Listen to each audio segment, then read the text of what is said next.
Well, it's no secret there's a local surge in coronavirus cases. And now, on the heels of new CDC guidance, a face mask mandate is coming back to Kansas City, Missouri. As KMBE9's Martin Augustine reports, the mayor will take steps later this morning to put this plan in motion.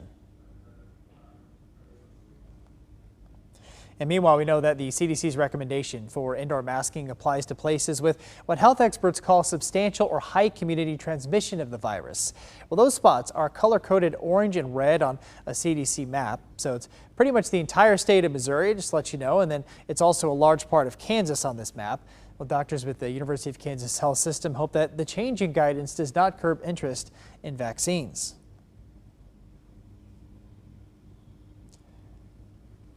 Okay, and there's the vaccines are excellent still and very efficacious at preventing those hospitalizations and those severe disease that lead you to the ICU and getting on the ventilator and death. All right, well, in the month of May, the Delta variant represented about 1% of all coronavirus cases nationwide. Meanwhile, we know that it now accounts for 83% of all cases. It's 8:03 now on your Wednesday, and Kansas Governor Laura Kelly says that her administration intends to follow the new CDC recommendations.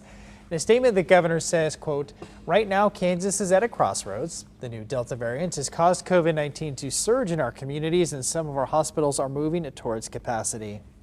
Well, meanwhile, we know that the Lawrence Douglas County Health Department is updating its mask guidance to better be in line with the CDC.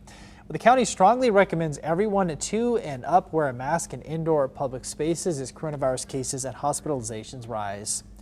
Also new from the CDC, masks are recommended for everyone going back to school this fall. And this morning, a group of parents in 2 large Johnson County districts are leading a petition in a push to require masks in the classroom. Well, some Blue Valley parents want the district to mandate masks for all grades with students who are too young to get vaccinated. More than 1,600 people have signed that online petition. More than 500 people have signed a similar petition in the Olathe School District, where as of now, masks are optional. Meanwhile, workers at Springfield, Missouri's 2 hospitals say that a lot of their COVID patients are dying, and so far, not a single one of those patients has been vaccinated. At Cox Health, 72 COVID patients passed away this month, 60 patients at Mercy Hospital. And the president and CEO of Cox Health says that if you have questions about getting vaccinated, talk to your doctor and trust what they say. If I have cancer, I'm not going to a politician to ask for what kind of care I should get. I'm going to an oncologist. And so I encourage people, when it comes to science and medicine, don't lean on people other than the experts. Cox Health anticipates having as many as 230 COVID patients in-house come August.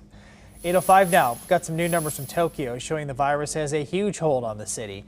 More than 3,100 new cases were just reported, setting an all-time single-day high. 174 of those cases have been directly linked to the Olympic Village.